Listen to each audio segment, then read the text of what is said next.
చూపి చూపి అమ్మ చూపి ఏంది మా తెల్లగొన్నది అది తెల్లలేకలేదు దాన్ని దాన్ని సిట్రెక్క అంటారు. సిట్రెక్కలు ఉంటే కోళ్ళు మంచి అని అర్థం. పందెం కోళ్ళు అది దానికి సిట్రెక్క ఉంది. కోడి పుంజుకి సిట్రెక్క ఉంటే కొంటారు.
ఆగమ్మా నేను తెత్తలే అంతే నువ్వు ఇట్రా ఎక్క దొరకదు కింద పడతావు.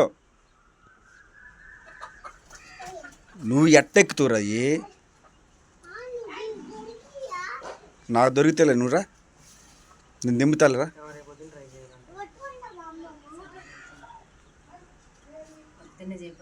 పొద్దున్నే